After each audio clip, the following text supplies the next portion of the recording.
सिद्धेभ्यः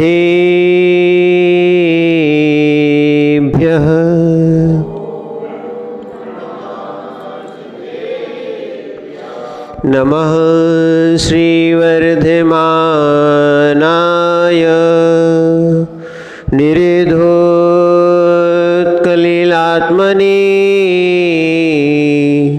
सालोकानां त्रिलोकानां यद्विद्यादर्पणायते नमो अरहन्ताणं नमो सिद्धाणं नमो आयर्याणं नमो वज्रायाणं नमो लोहे संविसाहुणम्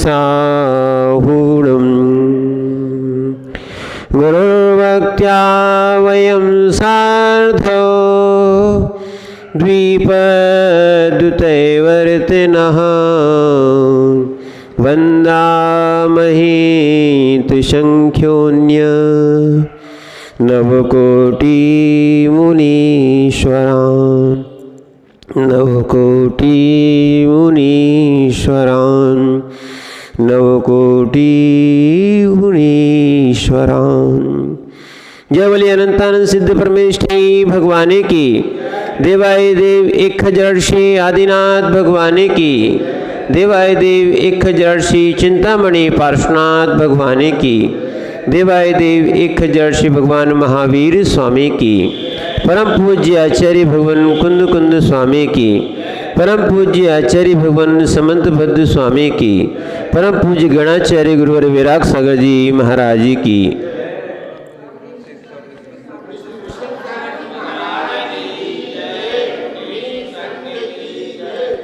भो चेतनात्माओं, हम सभी भगवान पार्श्वनाथ स्वामी के पादमूल में बैठकर अपने अंतस को उस रत्नात्रय से पावन करना चाहते हैं जो हमने आज तक नहीं कर पाया। और क्योंकि मोक्ष मार्ग जो प्रारंभ होता है या कर्मों का क्षय प्रारंभ होता है तो वो रत्नात्रय से ही होता है। जब तक मिथ्या से ऊपर नहीं निकलेंगे, गुण स्थान जो बताया जा रहा है, मिथ्या से ऊपर नहीं निकलेंगे तब तक उतनी प्रकृतियों का क्षय नहीं हो पाएगा। जैसे ही व्यक्ति मिथ्या को छोड़ता है, पहले गुण स्थान को छोड़ता है, तब उसकी 16 प्रकृतियाँ छूट जाती हैं, यानी बंध विच्छुत्ति होना उसकी छूट जाती है। वहाँ तक तो पूरा बंद चल रहा था, यानी 120 प्रकृतियों का। तो ऐसे ही जब तक जीव क्या है सम्यक्त को प्राप्त नहीं करेगा उसका मोक्ष मार्ग नहीं शुरू होने वाला है। और मोक्ष का मार्ग का ही नाम क्या है, श्रद्धान है, रुचि है या स्पर्श है या प्रतीति है। ये शब्द अपन सुनते हैं ना, जो प्रतीति आदि, ये सम्यक दर्शन का ही नाम है। किसका नाम है? सम्यक दर्शन का ही नाम है। इसीलिए हम अपने श्रद्धान को सही करने का पुरुषार्थ करें। और श्रद्धान में गुरु को बताया था कि गुरु जो कौन होते हैं, तो 28 मूल गुण के धारी जो है ना गुरु होते हैं। और आचार्य समंत भद्र स्वामी ने गुरु की परिभाषा भी बताई थी कि विषयासावसाती तो निरारंभो परिग्रह ज्ञान ध्यान तपोरक्त तपस्वी सा प्रशस्ति। यानी जो ज्ञान ध्यान तप में लीन रहते हैं उनको यहाँ पर गुरु का है, निर्ग्रंथ गुरु का है। तो यानी गुरु का मुख्य कार्य क्या है? गुरु का मुख्य कार्य क्या है? ज्ञान और ध्यान में लीन रहना। और ज्ञान और ध्यान में तपस्चरण करेंगे, लीन रहेंगे तो स्वाध्याय के द्वारा अपने ज्ञान को बढ़ाएंगे। स्वाध्याय क्यों किया जाता है? बहुत सारे लोग बोलते हैं हम तो स्वाध्याय नहीं करते, हम तो ध्यान करते हैं। तो ध्यान रखना, ज्ञान को बढ़ाने के लिए, यानी ज्ञान बढ़ाओगे किस लिए? क्योंकि ध्यान हो सके। क्योंकि ज्ञान को बढ़ाने से योग और कषाय जनित चंचलता दूर होती है। क्या है? ज्ञान बढ़ेगा तो कषाय की मंदता आएगी। कई लोग कहते हैं, बहुत सा प्रैक्टिकल करने के बारे में बात सोचते हैं कि महाराज हमारी कसाय कम कैसे हो। जिस जीव को कसाय कम करना है उसके लिए सम्यक ज्ञान प्राप्त करना चाहिए, सम्यक शास्त्रों को पढ़ना चाहिए, तब उनको समझ में आएगा। कसाय करने से दीपायन मुनि ने क्या है के निमित्त से, भले ही वो पुतला निकला हो, कसाय के निमित्त से ही उनको पुतला निकला हो, पुतला ने वहाँ पर हानि की थी जो की थी, स्वयं दीपायन मुनि को लौटते समय भस्म कर दिया। इतने रिद्धिधारी मुनिराज, इतनी अच्छी साधना, क्या है, क्रोध ने स्वयं को ही भस्म कर दिया। क्रोध ने पर को भी भस्म किया और स्वयं को ही भस्म कर दिया, संयम को भी नष्ट कर दिया। तो इसीलिए वास्तविक तत्व यही है, जब जब जीव के पास कसाय आती है, क्या है, आचार्यों ने लिखा है, कसाय वसदो असंजदो होदी, कसाय के बस हो जाओगे तो असंयमी कहलाओगे।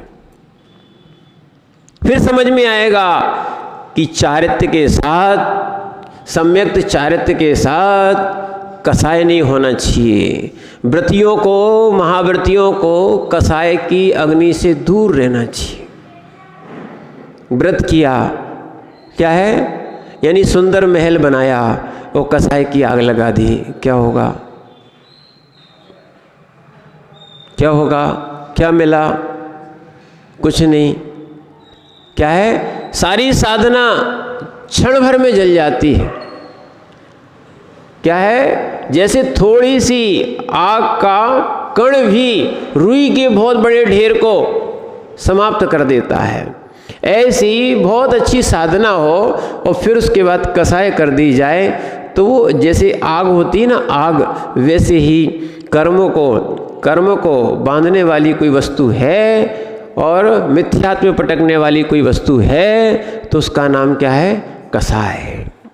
चाहे वो अनंतानुबंधी हो, कसाय तो कसाय है। इसीलिए जब तक ज्ञान नहीं रखोगे, ज्ञान नहीं करोगे तो कसाय की मंदता नहीं आएगी। बात ये है, हमारे दिमाग में क्या भरा है, अनादिकाल से मिथ्यात्व भरा है। क्या भरा है? जब तक हम उस चीज़ को नहीं भरेंगे कि क्या ही है, क्या उपाधि है,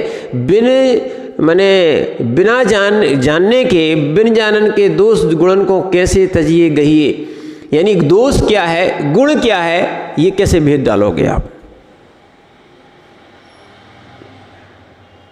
आज ही विषय चल रहा था न्यायदीपिका में। क्या आंख देखती है? हाँ, आंख देखती जरूर है, पर आंखों से देखा जाता है। आंख निमित्त है, बहिरंग निमित्त है। अंतरंग निमित्त तो आत्मा का स्वयं का परिणाम है, वो ही वास्तविकता में अंतरंग निमित्त है। अंतरंग निमित्त नहीं होगा तो आंख क्या कर सकती है? देखना, इंद्री का जैसा उपयोग करना चाहो, शरीर का जैसा उपयोग करना चाहो वैसा होता है। ये शरीर अचेतन है, ये इंद्रियां अचेतन है, ये मन भी अचेतन है। अगर अपन ने भाव बदल दिए तो उसी भाव से हम नमोकार मंत्र की जाप भी करते हैं, पूजा भी करते हैं, स्वाध्याय भी करते हैं। उसी भाव को बदल लिया, उसी भाव को बदल लिया तो वही भाव भोगों में चले जाते हैं। ज्ञान ही सुधरता है और ज्ञान ही भटकाता है। अज्ञान ही भटकाता है और ज्ञान प्रकाश देता है। क्या है? वस्तु, ध्यान रखना, वस्तु प्रकाश नहीं देती। जैसे उसमें कहा था, अगर ज्ञान आना है तो उसका विरोधी यानी अज्ञान को दूर करो। अज्ञान दूर होगा तो ज्ञान होगा। जैसे अंधकार को दूर करना है तो प्रकाश कर दो, प्रकाश कर दो कि अंधकार दूर हो जाएगा। उसका विरोधी है, क्या है? उसका विरोधी है। इंद्रियां, शरीर, ये आत्मा नहीं है, अचेतन है, ये ज्ञान के विरोधी नहीं है। इंद्रियां और शरीर ज्ञान के विरोधी नहीं है। इंद्रियां ज्ञान की विरोधी नहीं है, समझना, ज्ञान की विरोधी नहीं है। तो इसीलिए ज्ञान का विरोधी कौन है? अज्ञान। और अज्ञान का विरोधी क्या है? ज्ञान, समझना। इसीलिए हम निमित्तों को दोष देने लगते हैं। वास्तविकता में आत्मा परिणाम ना करे तो इंद्री क्या कर सकती है? इंद्री में विकार जब आता है, जब आत्मा के परिणामों में विकार आता है। क्या आता है? आत्मा के परिणामों में विकार आता है, तब जाके इंद्रियों में विकार आता है। इसीलिए ज्ञान परिणामों को संभालने में बहुत सहकारी साधन है। और ये कहा जाए ज्ञान ही परिणामों को मोड़ता है। जो अशुभ की ओर जाते हैं वो शुभ की ओर जा सकते हैं। घर पे बैठे हम राग द्वेष की चर्चा या राग आदि निमित्त में पढ़ सकते थे। स्वयं के ज्ञान ने यहाँ लाने का मन बनाया, भाव किए, तो शरीर चल के आ गया। अभी सुना रहे हो तो अंदर सुन भी रहा है। सुनना, शरीर तो मात्र एक वाहन के तुल्य है। जिस तरफ मोड़ोगे उस तरफ मुड़ जाता है, जिस तरफ चलाओगे उस तरफ चल जाता है, समझना। इसीलिए ये नहीं समझना कि ये सब शरीर कर रहा है। वास्तविकता में आत्मा कर रही है, आत्मा करवा रही है, शरीर कर रहा है। करता हुआ कौन दिख रहा है? शरीर। करवा कौन रही है? आत्मा। यानी उस आत्म तत्व को समझने का प्रयास करो। जो हम आत्म तत्व को समझ जाएंगे तो हमें क्या है? सन्मार्ग की प्राप्ति होगी। इसीलिए ज्ञान होना बहुत आवश्यक है। क्या होना? ज्ञान होना बहुत आवश्यक है। क्रिया के साथ साथ ज्ञान भी होना चाहिए, ज्ञान के साथ क्रिया भी होना चाहिए। दोनों बातें उस दिन भी बताई थी। हतम ज्ञानम क्रिया शून्यम, हतम ज्ञानम न च क्रिया। ज्ञान के बिना क्रिया शून्य है। क्या है? बिना ज्ञान की क्रिया शून्य है और बिना क्रिया के ज्ञान भी शून्य है। इसीलिए ज्ञान भी कसायों की मंदता लाता है और ज्ञान ही कसायों में मंदता लाता है। ठीक है? और ज्ञान ही, यानी अज्ञान कह दो उसको, अज्ञान ही कसायों में डाल देता है। जीव रत्नात्रय धारण कर ले, जीव धर्मात्मा हो, समझना, वो कसाय आ जाए, क्या आ जाए? कसाय आ जाए। तो पारस भैया, महावीर स्वामी का जीव पूर्व अवस्था में कौन सी? मारीची की पर्याय में समोसरण को छोड़ देता है। ये है कसाय का उदय। कसाय बहुत भटकाती है। तो इस कसाय को समझने के लिए, कसाय को पकड़ने के लिए, कसाय को छोड़ने के लिए या कसाय को मंद करने के लिए आपको ज्ञान लाना पड़ेगा। और ज्ञान आएगा स्वाध्याय से। क्या करो? क्योंकि अज्ञान भरा है तो क्रिया कैसी होगी? अज्ञान में ही होगी। और ज्ञान होगा तो क्रिया में भी ज्ञान हो सकता है। देखना, स्वयं कार्य करना और किसी दूसरे से कराना या कोई नौकर आदि से कराना, उसके अंदर जो होगा वैसी क्रिया कर देगा, पर उसको हिंसा का विवेक नहीं है। अगर हम वो कार्य करेंगे तो उसको हिंसा के विवेक से करेंगे कि किस में हिंसा है, किस में नहीं है। ये प्रवृत्ति बदलती कैसे है? अभी आप नहीं समझ रहे, पहले भी बताया था। शिक्षा सही हो जाए तो व्यक्ति की क्रिया सही हो जाए। अब शिक्षा बिगड़ गई है तो क्रिया बिगड़ गई। सीधा सिद्धांत है, सीधा सिद्धांत है। इसलिए लोगों ने तुम्हारी जनरेशन खराब करने का एक ही तरीका रखा, यानी इनके बच्चे बिगाड़ दो, इनका पूरा कुल बिगड़ जाएगा, संस्कार बिगड़ जाएंगे। इसीलिए सबसे ज़्यादा प्रयास करना चाहिए प्रारंभ में बच्चों के साथ इनको शुरू के संस्कार बहुत अच्छे देना चाहिए। उसमें थोड़ी सी मेहनत करना पड़ती है। क्या है? जैसे व्यापार में प्रारंभ में अच्छी मेहनत करना पड़ती है, ऐसी कोई भी कार्य में छोटे में अच्छी मेहनत करोगे तो सफलता आगे तक दिखती है। चाहे व्यापार हो, चाहे पढ़ाई हो, चाहे संस्कार हो। तो अगर यहाँ से ज्ञान ज्ञान ज्ञान बच्चे का सही हो गया, अब वो उसको कोई नहीं भटका सकता है। सही ज्ञान मिल गया। अब क्या होता है, दादा हो जाते हैं या वृद्ध हो जाते हैं या पिताजी हो जाते हैं, इनको ही संशय बना रहता है कि धर्म सही है कि नहीं, दृढ़ता नहीं है। तो इसीलिए ध्यान रखना, चारित्र्य धारण करने वाले इन यतियों के लिए कहा गया है ज्ञान ध्यान तपोरक्ता। इसी अज्ञान ने जीव को भटकाया है। तो इसीलिए वो जिनागम का ज्ञान लेते हैं, जिनवाणी में, यानी जो जिनेंद्र प्रभु ने कहा है उसको पढ़ते हैं। और ध्यान रखना, उसको पढ़ने से समझ में आता है कि कितना अज्ञान में जीव भटक रहा है। ठीक है। आचार्य महाराज परमात्म प्रकाश में टीका में लिखते हैं क्या कि बहुत सारे लोग निर्गंथों को देखकर, साधुओं को देखकर कहते हैं ये तो पागल हैं, सब कुछ सुख मिल रहा था छोड़ के आ गए। अपनी अपनी सोच क्या है, सब कुछ था फिर भी छोड़ के आ गए। और निर्गंथ सोचते हैं कितनी अच्छी मनुष्य पर्याय थी साधना करने के लिए। ये चारों गतियों में जीव 84 लाख योनियों में जीव भोग भोगते आए हैं, इस पर्याय को भी भोग में निकाल रहे हैं। कैसे पागल लोग हैं। क्या है? संसार में सब कुछ, ये संसार के भोग सुलभ हैं, सब वस्तुएं सुलभ हैं। कभी आप 12 भावना पढ़ो तब आपको समझ में आएगा।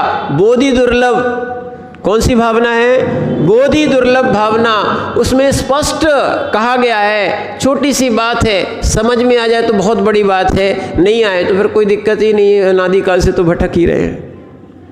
साधुओं को क्या समझ में आता है और क्यों वो अपने आप को इस वैराग्य पद पे बढ़ा लेते हैं, वो सच्चे साधु क्यों बनते हैं? उनमें लिखा है धन कन कंचन राज सुख सबही सुलभ कर जान, दुर्लभ है संसार में एक जतारत ज्ञान। ये जो धन है, कंचन है, आपके पास इसके पीछे आप पड़े हो, धन कन कंचन राज सुख, यहाँ तक कि राज सुख तक के लिए हम इंद्रिय सुख के लिए मरे जाते हैं। पर आचार्य महाराज कह रहे हैं, यह 12 भावना में स्पष्ट आया है, ये सब सुलभ है। सब क्या है? और तुम सुलभ के पीछे क्या है, दिन रात भटक रहे हो। महाराज ये मिल जाए, ये इच्छा पूर्ति हो जाए, ये इच्छा पूर्ति हो, इच्छा की पूर्ति कभी होना नहीं है। दुर्लभ है संसार में कोई वस्तु दुर्लभ है, एक यथार्थ ज्ञान। वास्तविकता में जिस जीव को आत्मज्ञान हो जाता है या पुण्यात्मा होता है, वो इन सब की कीमत नहीं करता। जो कीमती वस्तु है उसको तुम देख नहीं रहे हो। क्या है? एक एक क्षण जीव का संयम से निकलना चाहिए, क्योंकि संयम से निकलेगा तो निर्जरा होगी। पर एक एक क्षण जीव का असंयम में जा रहा है, उसको चिंता ही नहीं है। क्या है? एक एक क्षण, दिन नहीं बोल रहे, एक एक समय, एक एक मिनट, क्या है, एक एक सेकंड, एक एक मिनट और एक एक घंटा बहुत कीमती है। क्षण भर की साधना भी बहुत सारे कर्म को क्षय कर देती है। केवल ज्ञान भी मात्र एक अंतर्मूर्त में होता है, ज्यादा देर नहीं लगती है। कितना? केवल ज्ञान एक अंतर्मूर्त में होता है, पर उस साधना के लिए बहुत साधना पड़ता है। इसलिए कसाय को, विषयों को साधने के लिए ज्ञान आवश्यक है। क्या है? ज्ञान आवश्यक है। ज्ञानी से ज्ञानी मिले, ज्ञानी से ज्ञानी मिले, ज्ञानचंद जी, ज्ञानी से ज्ञानी मिले, दो दो बातें होए, और अज्ञानी से अज्ञानी मिले, क्या होता है? अब तुम समझदार हो। क्या होता है? अब समझ लो, यही चल रहा है। जिसके पास जो होता है वो ही देता है। इसलिए इस शरीर में है ना, अनंत काल से जीव राग कर चुका है। अब वास्तविकता में ये दुर्लभ वस्तु कोई है तो वो है बोधि दुर्लभ। कौन सी है? इस बोधि दुर्लभ के लिए रत्नात्रय धारण किया जाता है, और रत्नात्रय का नाम ही बोधि दुर्लभ है। सम्यक का नाम ही क्या है? उसका एक अंग है। सम्यक दर्शन, सम्यक ज्ञान और सम्यक चारित्र, तीनों को मिलाते हैं ये रत्नात्रय दुर्लभ वस्तु है। एक यथार्थ ज्ञान होना चाहिए। मैं शरीर में रह रहा हूं, ठीक है, व्यवहार से शरीर मेरा है। क्या है? व्यवहार से शरीर मेरा है। शरीर की संभालना, शरीर की साधना, सुनना आत्मा की साधना नहीं है। आत्मा की साधना ही वास्तविकता में आत्मा की साधना है।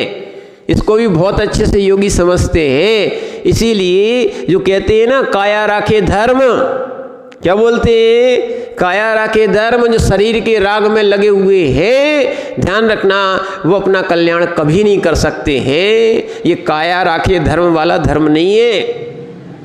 ये जीव का उपकाराय तद्देह सपकारकम। यदि जीव का उपकार करोगे तो देह का उपकार होगा, और यदि देह का उपकार करोगे तो शरीर का अपकार होगा। तुम शरीर देखोगे तो आत्मा नहीं दिखेगी, आत्मा देखोगे तो शरीर और शरीर के संबंधी नहीं दिखेंगे। अब धारणा आपकी यही है। आप संबंध देखते हो, शरीर देखते हो, इसलिए आपको आत्मा नहीं दिखती है। और योगी क्या करते हैं? योगी आत्मा को देखते हैं तो शरीर और संबंधियों से दूर हो जाते हैं। इसीलिए ये जो है ना, क्या कसाय ज्ञान प्राप्त करते हैं तो उससे कसाय की मंदता होती है। ज्ञान ध्यान तपो रखता, यानी ज्ञान ध्यान में जो निरंतर लगे रहते हैं। क्योंकि यहाँ पर ध्यान रखना, तप भी ज्ञान ध्यान तपो रखता, तप करते हैं। कौन सा? बहिरंग और अंतरंग, 6 बहिरंग है और 6 अंतरंग है। क्या है? इन कार्यों को करने से, यानी अंतरंग तप को करने से, क्या तपों की शक्ति के अनुसार करना, ये गुरु का प्रमुख कार्य है। क्योंकि इन कार्यों को रत्नात्रय की तरह श्रेष्ठ समझकर इन्हीं का संचय करने में दिन रात लगे रहते हैं। क्या है? जब तक ध्यान रखना, यहाँ ये भी बताया, ज्ञान ध्यान तप में रंगे हुए होते हैं, तो वो इन विषय कसायों से अलग हो जाते हैं। क्योंकि ये विषय और कसाय 5 इंद्रिय के विषय हैं। कितने हैं? 27। स्पर्शन के, रसना के, घ्राण के, चक्षु के और कर्ण के। क्या है?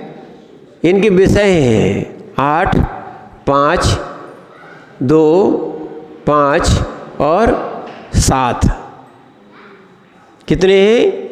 इनकी ऐसे मिलाएंगे तो कितने हो जाएंगे? 27। और एक और मिला लो, क्या है? मन का विषय, तो हो गया कितने? 28। 28 विषयों से दूर रहने वाले ही 28 मूल गुणों का पालन करते हैं। 28 इन पंचेंद्रीय विषयों से, इसलिए विषयासा, विषयों की आशा भी नहीं है। विषयासा बसाती, तो जो विषयों की आशा से रहित हो जाते हैं, ऐसे जीव 28 मूल गुण का पालन करते हैं। 5 महाव्रत, 5 समिति, 5 इंद्रिय निरोध, क्या है? 6 आवश्यक आपके अलग हैं, मुनियों के अलग हैं। 6 आवश्यक और 7 विशेष गुण, इस प्रकार कितने होते हैं? 28 मूल गुण। और ये विषयों को रोकने से होता है। विषयों की पूर्ति में कोई धर्म नहीं है।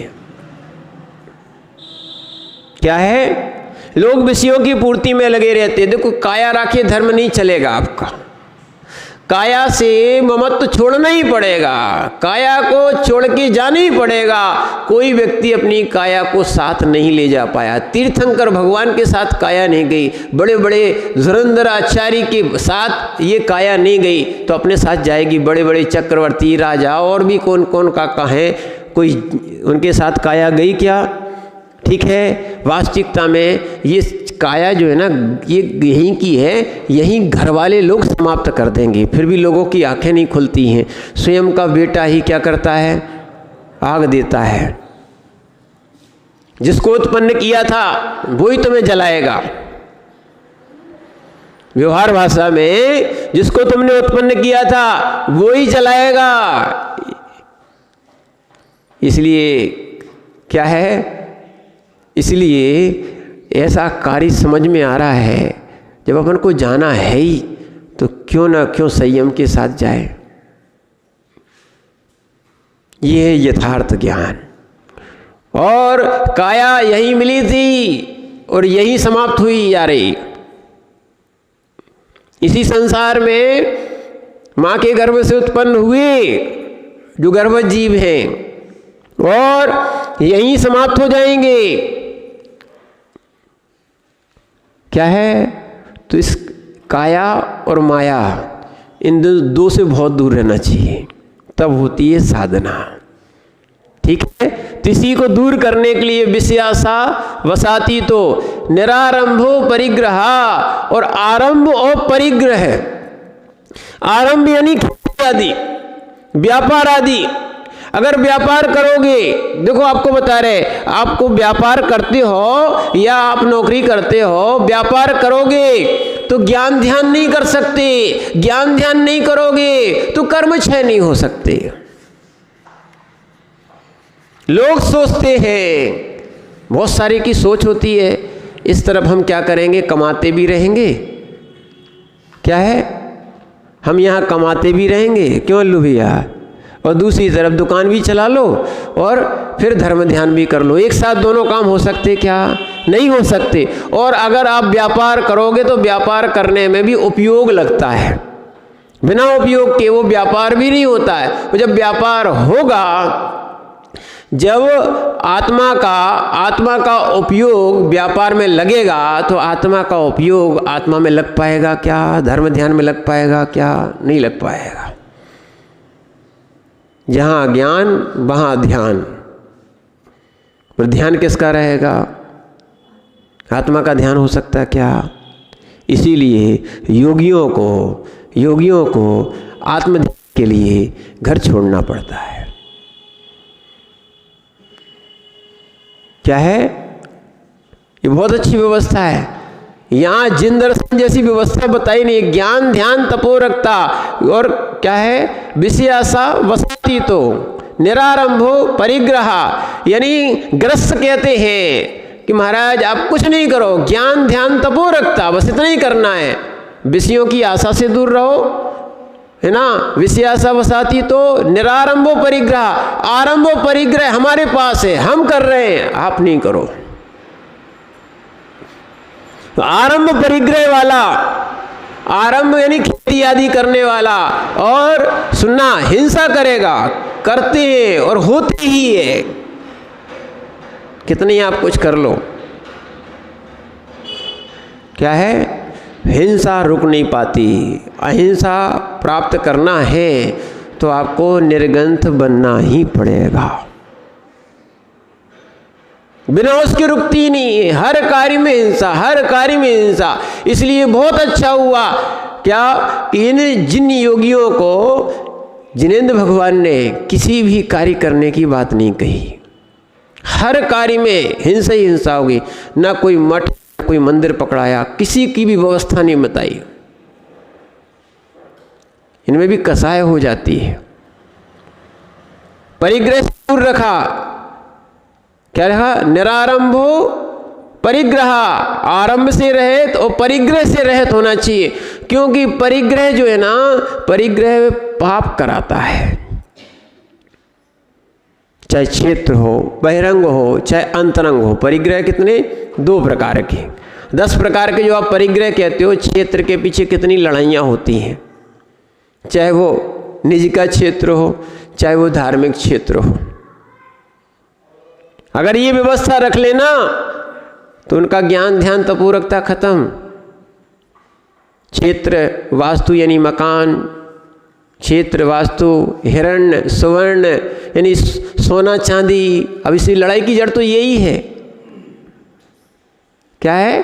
3 ही तो हैं वस्तुएं जो संसार में जीव को घुमा रही हैं, जड़ जोरू जमीन। बड़े बड़े युद्ध हो गए, इन्हीं के कारण हुए, इन्हीं के कारण हुए। तो इनके कारण फिर कैसे हो सकता है? इसलिए इनको छोड़ना ही पड़ता है। तो आरंभ और परिग्रह को छोड़ने वाले जीव फिर ज्ञान ध्यान तप हो रखता, फिर वो ज्ञान ध्यान तप में रक्त हो सकते हैं। यही साधु का लक्षण है। क्या है साधु का लक्षण? क्या है? विषयासा वसाती तो निरारंभो परिग्रह, ज्ञान ध्यान तपो रखता, तपस्वी सा प्रशस्ते। उसको कहा है तपस्वी साधु।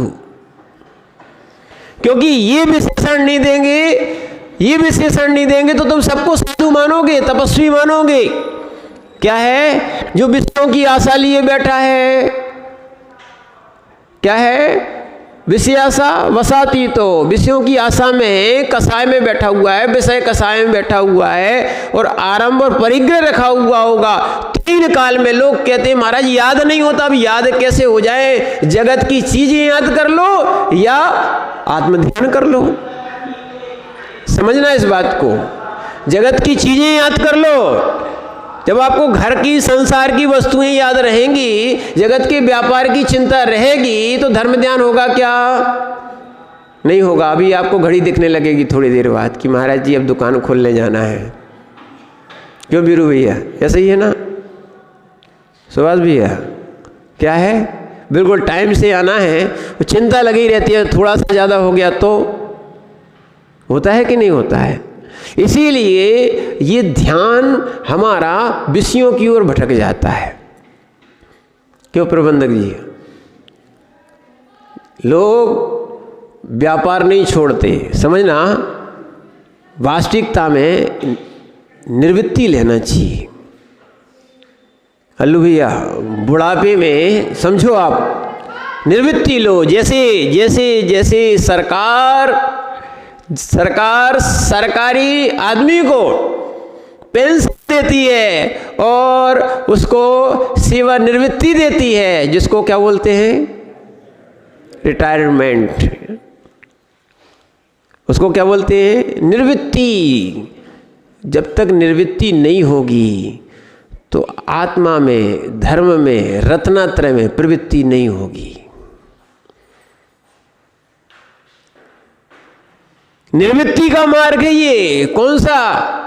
धर्म ध्यान करने के लिए साधु बनना क्या है? निवृत्ति का मार्ग। सभी पापों से, सभी परिग्रह से, सभी विषय कसाय से निवृत्ति। तब होती है साधना, तब होता है ध्यान। 2 काम एक साथ हो ही नहीं सकते, यानी 2 उपयोग एक साथ नहीं हो सकते। और प्रैक्टिकल करना है। बोले हम बहुत सारे कार्य कर लेते हैं, हम एक ही प्रैक्टिकल आपको बता रहे हैं, वो करके बताओ। सुई में धागा डालना, किस में डालना? आजकल तो सिला सलाया आने लगा, सुई में कोई धागा ही नहीं डालता है। सुई में धागा डालना और थोड़ा सा उपयोग हटा देना, क्या होगा? सुई में धागा डल जाएगा क्या? सुई में धागा डल जाएगा क्या?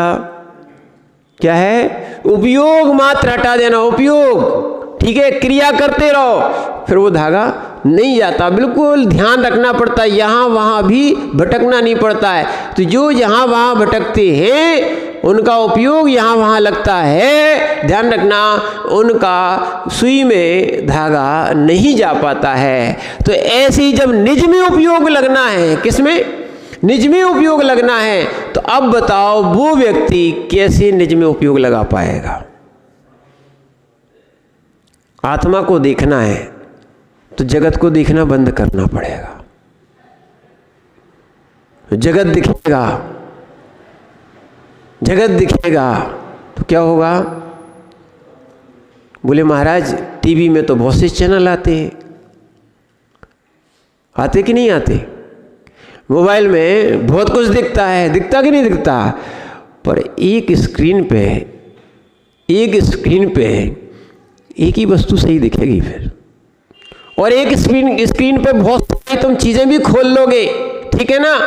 जैसे कंप्यूटर में या आजकल वो कैमरे के माध्यम से अलग अलग बहुत सारे फोटो भी लगा देते, सब प्रक्रियाएं जिसको देखोगे वही दिखेगा, दूसरा नहीं देख पाओगे।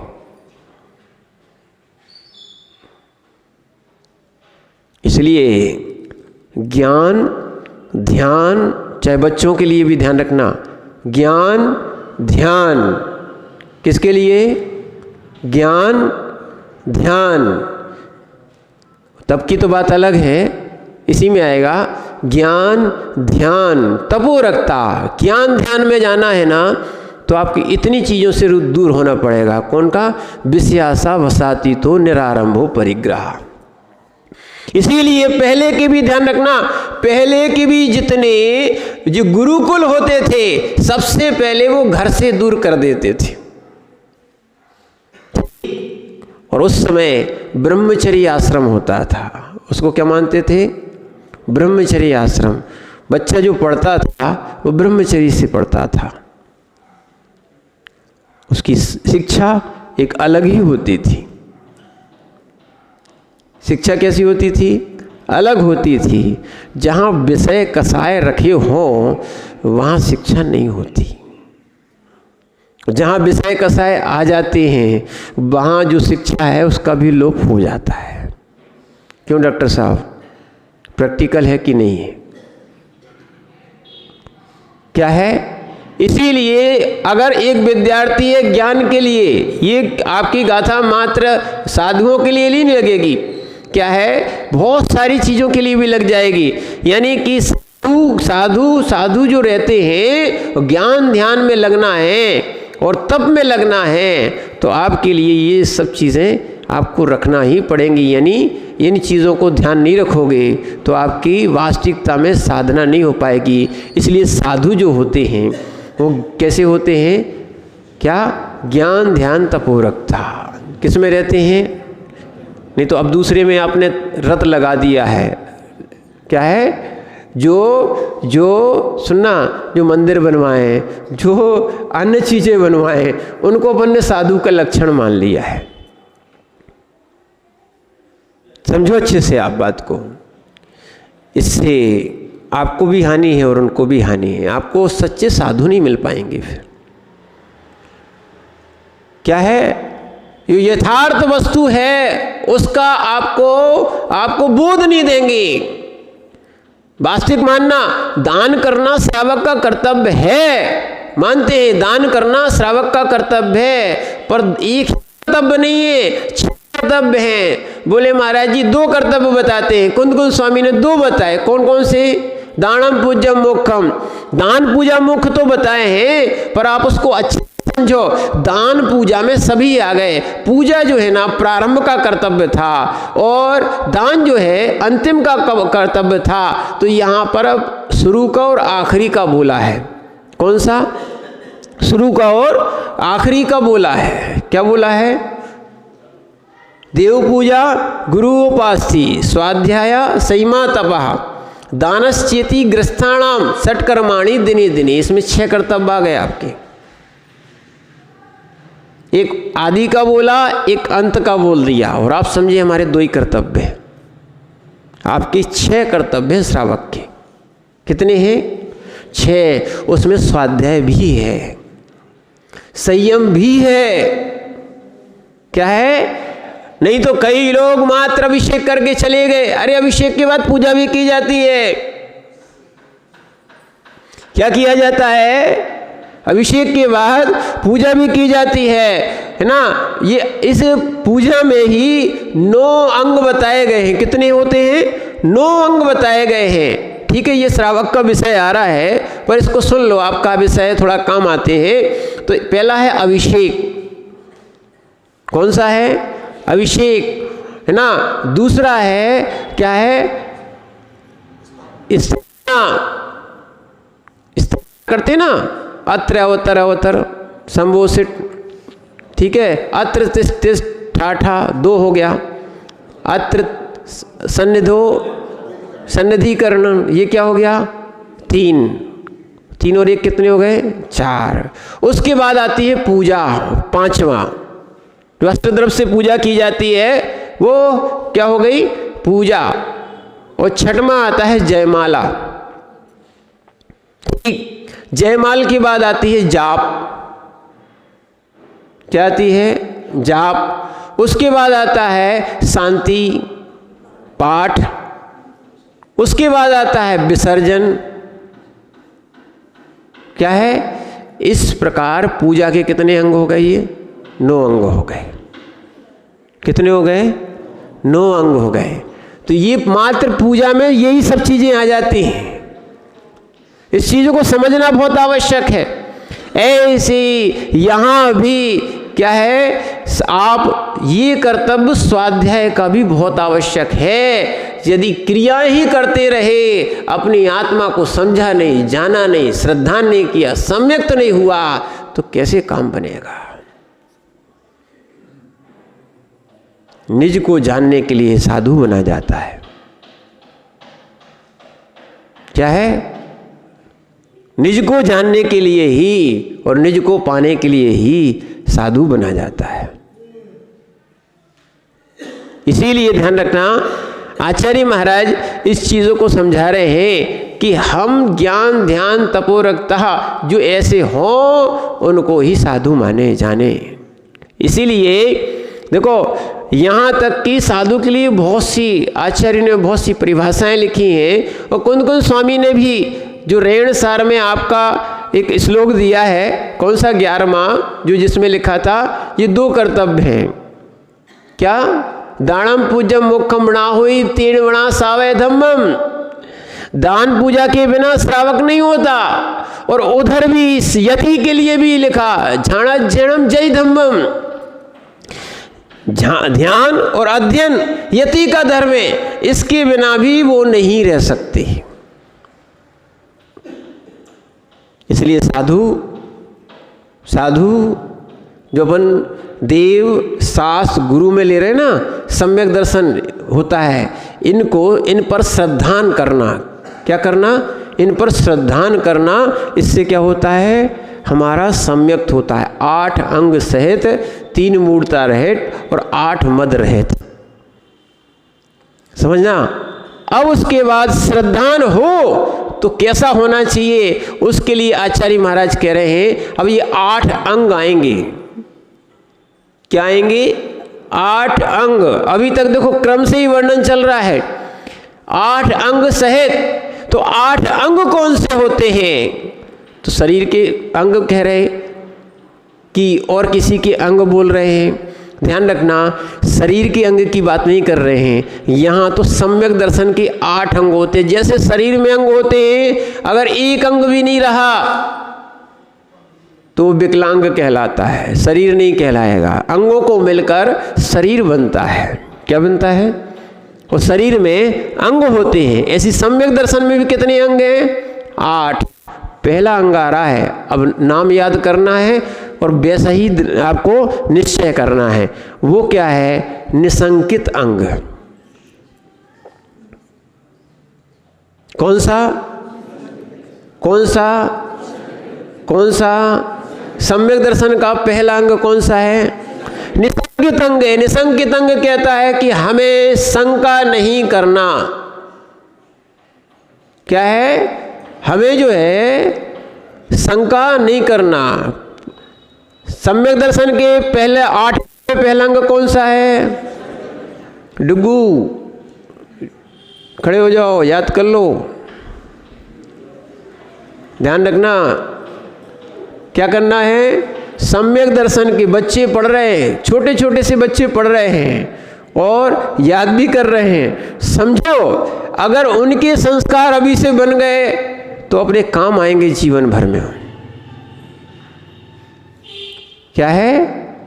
काम आएंगे। छोटे छोटे बच्चे 12 भावना याद कर रहे हैं, अभी तो याद ही कर रहे हैं, फिर अंतरंग में जिस दिन उतर जाएगी उस दिन उनका सम्यक प्रकट हो जाएगा। और वास्तविकता में मोक्ष मार्गी वही है जो 12 भावना का चिंतन करते करते जगत से विरक्त रहता है, जगत में रह के जगत से विरक्त रहता है। जल से भिन्न कमल है, ऐसा दृढ़ श्रद्धान होता है। सम्यक दृष्टि कौन होगा? 8 अंग वाला। क्या होगा? 8 अंग जिसके होंगे। तो 8 अंग पे आज पहला अंग पे अपन फोकस करते हैं, समझते हैं कि निसंकित यानी संशय नहीं होना चाहिए। क्या नहीं होना चाहिए? हाँ, शंका नहीं होना चाहिए, संशय नहीं होना चाहिए। सबसे बड़ी बात तो ये है, लोग हमें तो शंका है, हमें शंका है। इस शंका ने तो सारे घर को बर्बाद कर दिया। घर में अगर शंका हो जाए तो घर बर्बाद, और यदि सम्यक्त में हो जाए या धर्म में हो जाए तो उसका धर्म करना बर्बाद। शंका ही करते रहते, जीवन निकल जाता है शंका करते समय। इसलिए एक दूसरे पर विश्वास करो, शंका नहीं करना, और विश्वास तोड़ना भी नहीं चाहिए। जो लोग झूठ बोलते हैं, मायाचारी करते हैं, उनका विश्वास टूट जाता है। ध्यान रखना, असत्य बोलने वाले का विश्वास कोई नहीं करता, जगत में उसकी ख्याति नष्ट हो जाती है। एक कार्य बनता भी है पर उससे जीवन भर के कार्य बिगड़ जाते हैं। इसलिए कभी असत्य नहीं बोलना चाहिए, असत्य अविश्वास लाता है।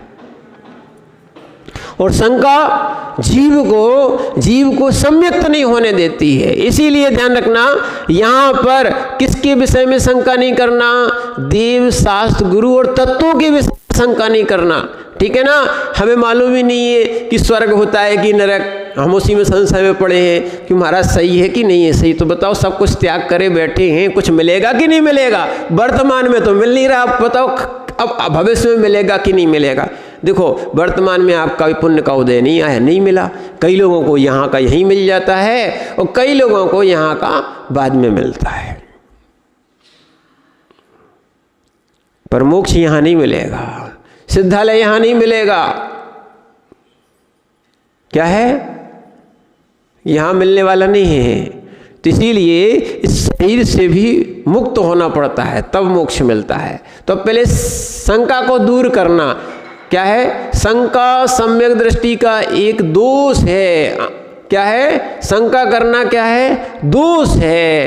तो देव, शास्त्र, गुरु पे शंका नहीं करना, इसको क्या कहा गया है? सम्यक दर्शन का पहला अंग। इसके लिए आचार्य महाराज ने श्लोक लिखा है, कैसी होना चाहिए श्रद्धा, कैसी होना चाहिए श्रद्धा, कैसी होना चाहिए प्रतीति, कैसी होना चाहिए विश्वास, कैसा होना चाहिए आस्था, कैसी होना चाहिए। इसी का नाम सम्यक दर्शन है। वो कैसी होना चाहिए? तो 11वें नंबर के श्लोक में देख लो, इदमेव दृश्यमेव, इदमेव दृश्यमेव तत्वं नान्य चान्यथा, तत्वं नान्य चान्यथा इत्थकाम्पाय संभोवत् सन्मार्गे संशयारुचि, सन्मार्गे संशयारुचि। पढ़िए,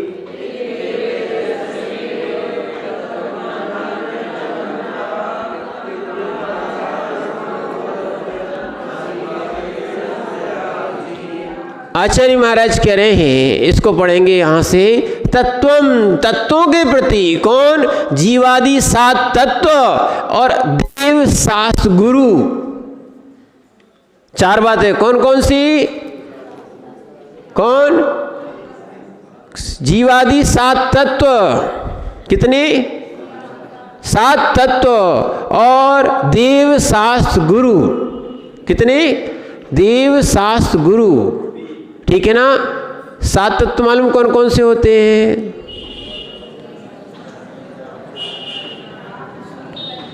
डुग्गू खड़े हो जाओ, तुम्हें तो मालूम है, खड़े हो जाओ जल्दी, इधर आ जाओ, इधर आ जाओ। 7 तत्व कौन से? जोर से बोलना। हाँ हाँ हाँ हाँ हाँ हाँ, बहुत अच्छी बात। एक आध दिन इसको सुनवा देंगे, बहुत आने लगा। छोटा सा जरूर है, मेहनत भी करता है, ठीक है।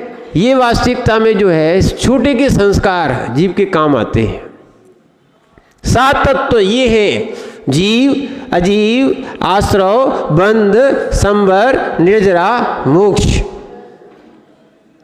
7 तत्वों पे श्रद्धा करना, ठीक। और देव शास्त्र गुरु में भी श्रद्धान करना। कौन? देव शास्त्र गुरु। अपन पढ़ चुके देव कौन से होते हैं? 18 दोषों से रहित देव होते हैं। और शास्त्र बता दिया, ठीक है ना, जो भगवान के द्वारा कहे गए हैं, ऐसा जिनागम जो कोई से बाधित ना हो। और गुरु जो विषय आशा आदि से रहित और ज्ञान ध्यान तप में लीन रहते हैं, ऐसे कौन हो गए? गुरु। इन पर श्रद्धान करना। इनका स्वरूप कैसा है अब देखना। तत्वम इदम, क्या लिखा? इदम एव, यह ही है। अब इसको अच्छे से समझना, 4 बातें आज सीख के ही जाना है, ठीक है। कल और इसको अपन समझेंगे, पर निसंकित होना है, संकित नहीं रहना है। यह ही है, इदम एव, यह ही है। फिर ईदृशम एव, ऐसा ही है। यह ही है, पहला क्या हो गया? यह ही है, बोलो, यह ही है। यानी इदम एव, इदम एव का अर्थ है यह ही है। ईदृशम एव, ऐसा ही है। ईदृशम एव, ऐसा ही है। दूसरा क्या है? ऐसा ही है। पहला क्या था? यह ही है। ईदृशम एव, ऐसा ही है। क्या है? क्या लिखा? नान्यत्र, यानी यहाँ पे अन्यत्र ना, अन्न नहीं है, अन्न नहीं है। तीसरा कौन सा हो गया? अन्न नहीं है। कौन सा? पहला है यह ही है, दूसरा है ऐसा ही है, तीसरा अन्न नहीं है, और अन्न था, चन्न था लिखा ना, कौन सा? अन्न था, यानी अन्य प्रकार भी नहीं है। चौथा क्या हो गया? अन्य प्रकार भी नहीं है। पहला, दूसरा, तीसरा, मानी चौथा अन्न था नहीं। अब ध्यान रखना, बिल्कुल क्लियर हो जाएगा आपको। देव, अब लोग कहते हैं भगवान कैसे है, कौन है? इतने जगत में भगवान होते, सब भगवान भगवान भगवान। अब सीधी सीधी परिभाषा, इनमें 4 चीजें लगाना है। क्या लगाना है? ये 4 चीज लगाना है। भगवान ये ही है, अच्छे समझना, भगवान ये ही है। कौन ये ही है? 18 दोषों से रहित बीतरागी देव क्या है? भगवान ये ही है, ऐसे ही है।